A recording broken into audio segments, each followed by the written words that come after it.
नमस्कार साथियों, स्वागत है टारगेट विथ सुमित चैनल पर। फ्रेंड्स, आज हम लेकर आए हैं आपके लिए पर्यावरण एवं पारिस्थितिकी। यह विषय भी आपके सभी एग्जाम्स के लिए बहुत ही महत्वपूर्ण है, इसलिए वीडियो को लास्ट तक देखिए। तो चलिए स्टार्ट करते हैं। ये जीएस पॉइंटर है, क्लियर। इस पर जितने भी इसके वन लाइनर फैक्ट हैं उस पर चर्चा करेंगे और आप वीडियो को सुनिए और देखिए, क्लियर है। पर्यावरण एवं पारिस्थितिकी। तो पहले पॉइंट से स्टार्ट करेंगे। क्या है पर्यावरण सतत विकास का आपका हेडिंग है, ध्यान दीजिएगा। सतत विकास लक्ष्य 2017 के सूचकांक में भारत का स्थान क्या था? यह था 116वां, क्लियर। नेक्स्ट पॉइंट, वर्षा की मात्रा निर्भर करती है। तो ये वर्षा की मात्रा निर्भर करती है वायुमंडल की नमी पर। वायुमंडल में कितनी नमी है उस पर डिपेंड करती है कितनी वर्षा होगी। नेक्स्ट पॉइंट, जलमंडल, स्थलमंडल, जैवमंडल तथा जीवों में से पृथ्वी का सर्वाधिक बृहद पारिस्थितिक तंत्र कौन है? जैवमंडल का सबसे बड़ा पारिस्थितिक तंत्र है जैवमंडल का। Next point, national green tribunal NGT की भारत सरकार द्वारा स्थापना की गई वर्ष 2010 में। National green tribunal NGT Bharat सरकार द्वारा स्थापित किया जाता है 2010 में। पर्यावरण, आपसे पूछा जाए कि पर्यावरण क्या है, तो देखिए पर्यावरण क्या है। भूमि, क्या? भूमि, जल, वायु, पौधे एवं पशुओं की प्राकृतिक दुनिया जो इनके चारों ओर अस्तित्व में है। उन संपूर्ण दशाओं का योग जो व्यक्ति के एक समय बिंदु पर घेरे हुए होती है। भौतिक, जैविकी एवं सांस्कृतिक तत्वों की अंतः क्रियात्मक व्यवस्था जो संबंधित होती है, क्या है? पर्यावरण है। नेक्स्ट पॉइंट है, पृथ्वी पर पाए जाने वाले भूमि, जल, वायु, पेड़ पौधों एवं जंतुओं का समूह हमारे चारों ओर है। सामूहिक रूप क्या कहलाता है? पर्यावरण कहलाता है। क्या कहलाता है? पर्यावरण। नेक्स्ट पॉइंट, पर्यावरण किसी जीव के चारों ओर तरफ घिरे भौतिक एवं जैविक दशाएं एवं उनके साथ अंतःक्रिया को सम्मिलित करता है। पर्यावरण संरक्षण अधिनियम 1986 के अनुसार, क्लियर। नेक्स्ट पॉइंट है, पर्यावरण सुरक्षा से संबंध नहीं है किसका? गरीबी कम करने से। पर्यावरण सुरक्षा में ऐसा नहीं, गरीबी कम करने से कोई रिलेशन नहीं है। भारत में पर्यावरण संरक्षण अधिनियम पारित हुआ, बहुत महत्वपूर्ण पॉइंट है। भारत में पर्यावरण संरक्षण अधिनियम पारित हुआ वर्ष 1986 में। पर्यावरण बनता है 3 घटक से, जैविक घटक, भू आकृत घटक और अजैव घटकों से। नेक्स्ट पॉइंट, पर्यावरण के कुछ कारक संसाधन के रूप में कार्य करते हैं। पर्यावरण के कुछ कारक संसाधन के रूप में कार्य करते हैं तथा कुछ कारक कार्य करते हैं नियंत्रक के रूप में।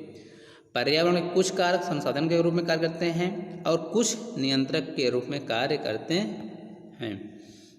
नेक्स्ट पॉइंट, धारणीय विकास के उपयोग के संदर्भ में अंतर पीढ़ीगत संवेदनशीलता का विषय प्राकृतिक संसाधन। क्या है? प्राकृतिक संसाधन। विकास की वह अवधारणा जिसके तहत वर्तमान की आवश्यकताओं के साथ साथ भविष्य की आवश्यकताओं को भी ध्यान रखा जाता है, वह है धारणीय विकास। क्या है? धारणीय विकास। नेक्स्ट पॉइंट, वर्ष 2002 में जोहान्सबर्ग में आयोजित पृथ्वी सम्मेलन का मुख्य मुद्दा था सतत विकास। पृथ्वी सम्मेलन 2002 हुआ कहाँ? जोहान्सबर्ग में। उसका मुख्य विषय क्या था? सतत विकास, क्लियर। संयुक्त राष्ट्र संघ ने सतत विकास लक्ष्यों का निर्धारण किया हुआ कुल कितने हैं? 17। सतत विकास लक्ष्यों को प्राप्त करने की प्रगति की दिशा में विभिन्न देशों द्वारा किए गए प्रयासों की प्रगति जानने हेतु निर्माण किया गया है सस्टेनेबल डेवलपमेंट इंडेक्स का। विश्व पर्यावरण दिवस मनाया जाता है 5 जून को, सबको याद होगा। क्लियर? चलिए अगले पॉइंट चलते हैं।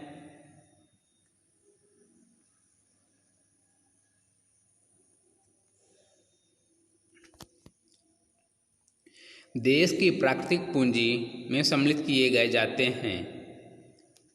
देश की जो प्राकृतिक पूंजी है उसमें सम्मिलित किए जाते हैं वन।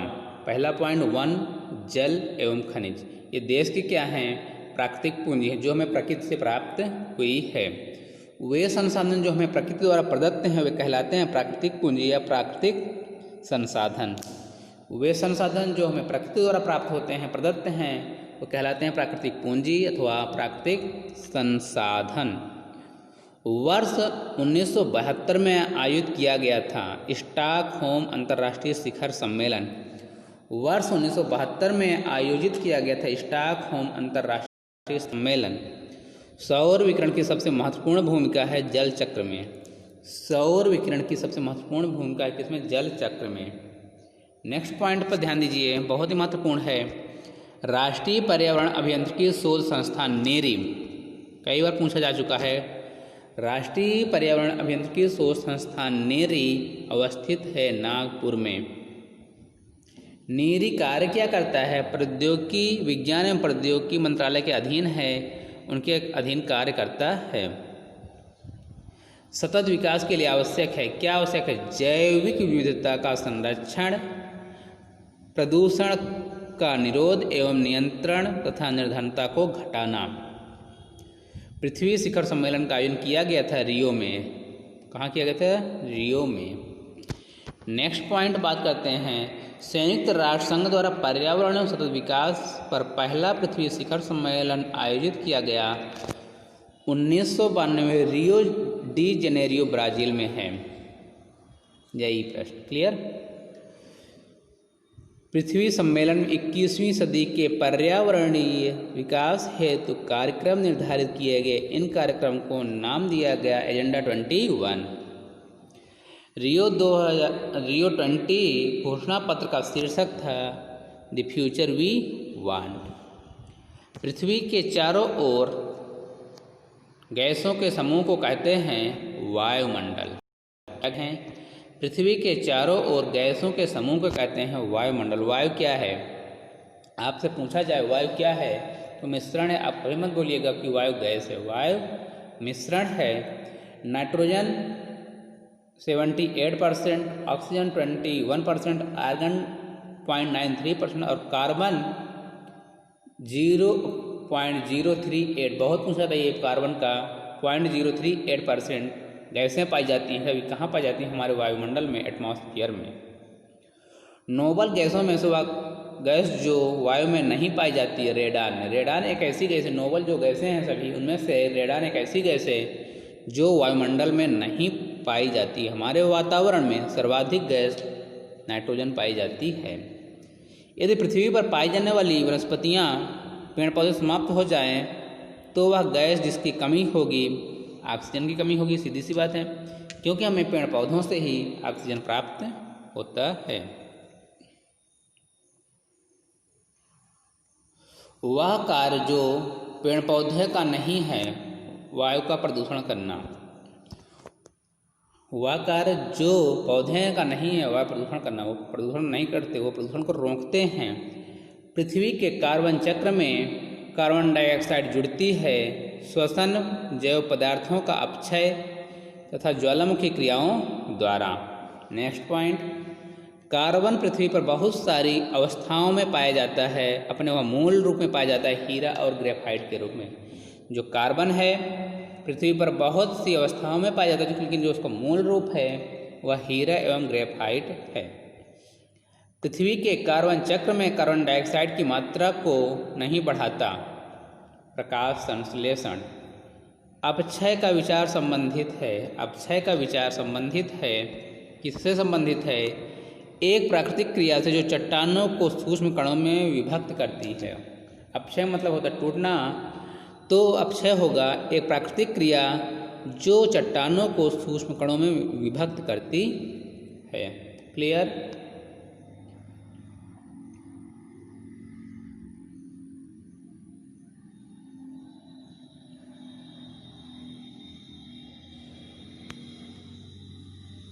चलिए बात करते हैं नेक्स्ट पॉइंट पर। विश्व मौसम संगठन का मुख्यालय अवस्थित है। पूछा जाए विश्व मौसम विज्ञान संगठन का मुख्यालय, मौसम विज्ञान का मुख्यालय कहाँ है, तो यह है जिनेवा में। कहाँ है? जिनेवा में। विश्व मौसम विज्ञान अभिषय यानी वर्ल्ड मेट्रोलॉजिकल कन्वेंशन लागू हुआ 23 मार्च 1950 को। यूएनईपी पूछा जाए, यूएनईपी पूछा जाता है, यूएनईपी का मुख्यालय अवस्थित है नैरोबी में। संयुक्त राष्ट्र पर्यावरण कार्यक्रम UNEP programme, United Nation Environment Programme UNEP का मुख्यालय नैरोबी में है और इसकी स्थापना हुई वर्ष 1972 में। यूएनईपी के ये 2018 में एरिक सोलहेम हैं। ईपीए का पूर्ण रूप क्या है? ईपीए प्रश्न पूछा जाता है। ईपीए का पूर्ण रूप है environmental protection agency. EPA full form भी पूछे जाते हैं पर्यावरण में। ईपीए का फुल फॉर्म है environmental protection agency, EPA. EPA की स्थापना कब हुई? ईपीए संयुक्त राष्ट्र अमेरिका की एक संघीय एजेंसी है जिसकी स्थापना 2 दिसंबर 1970 को होती है। एनईए से आशय क्या है? एनईए से क्या आशय है? यह है national environment authority. Green peas international मुख्यालय अवस्थित है। ग्रीन पीस इंटरनेशनल का मुख्यालय अवस्थित है एम्स्टर्डम में। कहाँ? एम्स्टर्डम में। ग्रीन पीस इंटरनेशनल है एक गैर सरकारी पर्यावरणीय संगठन। इको मार्क क्या होता है? इको मार्क उन भारतीय उत्पादों को दिया जाता है जो पर्यावरण के प्रति मैत्रीपूर्ण हों। इको मार्क आपको भारत में दिया जाता है, इको मार्क का टैग दिया जाता है, तो किनको दिया जाता है? किस उत्पाद को दिया जाता है? उस उत्पाद को दिया जाता है जो पर्यावरण के प्रति मैत्रीपूर्ण हो। ब्यूरो ऑफ इंडियन स्टैंडर्ड्स वर्ष द्वारा 1991 से दिया जा रहा है। ब्यूरो ऑफ इंडियन स्टैंडर्ड्स वर्ष 1991 से दिया जा रहा है इको मार्क प्रमाण पत्र। कब से दिया जा रहा है? 1991 से इको मार्क का प्रमाण पत्र दिया जा रहा है। पर्यावरण अनुकूल उपभोक्ता उत्पादों को चिन्हित करने के लिए सरकार ने आरंभ किया। पर्यावरण अनुकूल अनुकूल उपभोक्ता उत्पादों को चिन्हित करने के लिए सरकार ने आरंभ किया इको मार्क। ध्यान रहेगा। धारणीय कृषि का अर्थ है भूमि का इस प्रकार प्रयोग कि उसकी गुणवत्ता अक्षुण्ण बनी रहे। भारत में टिकाऊ कृषि के लिए राष्ट्रीय मिशन चल रहा है वर्ष 2014-15 से। बात करेंगे भारत में हरित गृह कृषि प्रारंभ करने वाला राज्य है वह है पंजाब। अब ये कथन वाले हैं, ये कथन भी आता है आपके एग्जाम में, बहुत ही महत्वपूर्ण है। प्राकृतिक वनस्पति जलवायु का सही सूचकांक है। आर नंबर है कारण, रीजन है जल प्रिय पौधे आर्द्र जलवायु में पाए जाते हैं। तो कथन दोनों सही हैं, ए और आर दोनों सही हैं तथा आर ए का स्पष्टीकरण आर ए का सही स्पष्टीकरण करता है। क्लियर। नगरीकरण एवं औद्योगिकीकरण हानिकारक है। किसके लिए हानिकारक है? संतुलित विकास के लिए, पर्यावरण एवं पारिस्थितिकी के लिए, जैव विविधता के संरक्षण के लिए। नेक्स्ट पॉइंट, राष्ट्रीय हरित न्यायाधिकरण अधिनियम 2010 भारतीय संविधान के जिस प्रावधान के अनुरूप पे अधिनियम हुआ था या हुए थे, यह है स्वास्थ्य पर्यावरण के अधिकार के अनुरूप पे, जो अनुच्छेद 21 के अंतर्गत जीवन के अधिकार का अंग माना जाता है। जो अनुच्छेद 21 के अंतर्गत जीवन के अधिकार का अंग माना जाता है। क्लियर।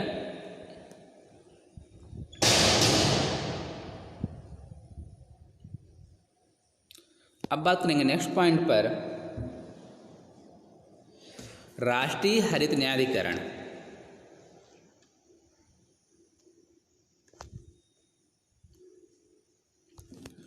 राष्ट्रीय हरित न्यायाधिकरण,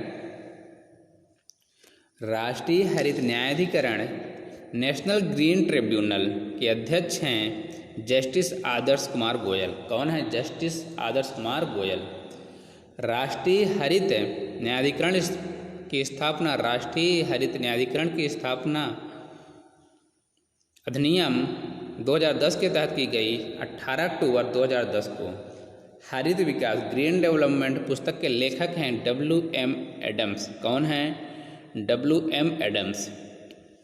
नेक्स्ट पॉइंट पर ध्यान दीजिए। आमतौर पर समाचार पत्रों में आने वाला Rio+20 सम्मेलन है, यह है धारणीय विकास से सस्टेनेबल डेवलपमेंट पर संयुक्त राष्ट्र सम्मेलन है। Rio+20 धारणीय विकास पर संयुक्त राष्ट्र सम्मेलन का लघु नाम है। यह सम्मेलन जून 2012 में संपन्न हुआ रियो डी जेनेरियो, ब्राजील में। पृथ्वी सम्मेलन +5 आयोजित हुआ।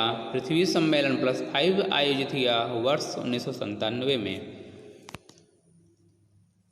23 से 27 जून 1997 के मध्य संयुक्त राष्ट्र महासभा ने एक विशेष बैठक आयोजन किया जो Rio+5 पृथ्वी सम्मेलन +5 के नाम से जाना जाता है। यह आयोजित किया था न्यूयॉर्क में। विकास की अवधारणा जिसके तहत वर्तमान की आवश्यकताओं के साथ साथ विषय की आवश्यकताओं को भी ध्यान में रखा जाता है। महत्वपूर्ण पॉइंट है, देखिए, विकास की वह धारणा जिसके तहत वर्तमान की आवश्यकताओं के साथ साथ अभी की जो आवश्यकता प्लस भविष्य की आवश्यकताओं को ध्यान में रखा जाता है, उसे बोलते हैं धारणीय विकास, सस्टेनेबल डेवलपमेंट। नेक्स्ट पॉइंट, वैज्ञानिकों, अर्थविदों, सिविल सेवकों तथा व्यवसायियों की एक संस्था जो मानवता के समक्ष उपस्थित होने वाली वैश्विक चुनौतियों के समाधान हेतु सुझाव देती है, क्लब ऑफ रोम। उसका नाम है Club of Rome. Earth Summit यानी पृथ्वी शिखर सम्मेलन स्टॉकहोम सम्मेलन की 20वीं वर्षगांठ मनाने के लिए आयोजित किया गया। इनमें सम्मिलित देशों ने धारणीय विकास के लिए एक कार्यवाही योजना स्वीकृत की जिसे कहा जाता है एजेंडा 21 के नाम से जाना जाता है। कई प्रतिरोपित पौधे इसलिए नहीं बढ़ते क्योंकि प्रतिरोपण के दौरान अधिकांश मूल रोम नष्ट हो जाते हैं। मूल रोम की कोशाभित्ति मुख्यतः बनी होती है सेलुलोज से। मूल रोम मृदा से चिपके रहते हैं पेक्टिन के कारण। मूल रोम मृदा से चिपके रहते हैं पेक्टिन के कारण। पर्यावरण अपकर्ष से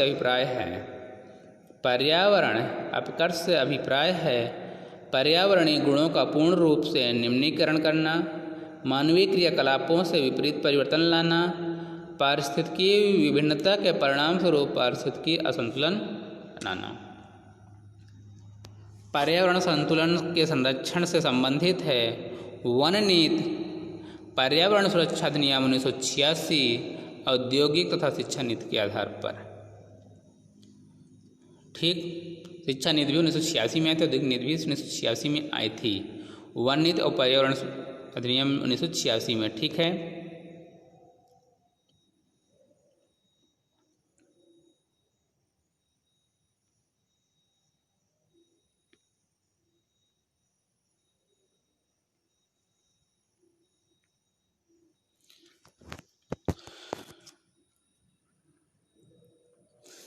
जैव विविधता पर अभिशय तथा लघु परिवर्तन पर संयुक्त राष्ट्र ढांचा अभिशय के लिए वित्तीय क्रियाविधि के रूप में काम करता है। भूमंडलीय पर्यावरण सुविधा GEF, वैश्विक पर्यावरण सुविधा GEF ग्लोबल एनवायरनमेंट फैसिलिटी की स्थापना की गई रियो अर्थ समिट 1992 के दौरान। नेक्स्ट पॉइंट, UNFCCC के तहत अल्प विकसित देशों की निधि उपलब्ध कराता है GEF। विशिष्ट जलवायु परिवर्तन निधि the special climate change fund SCCF की स्थापना की गई COP7 की बैठक माराकेश से प्राप्त निर्देशों के आधार पर। वर्तमान में GEF के मुख्य कार्यकारी अधिकारी और अध्यक्ष हैं नाओको इशी।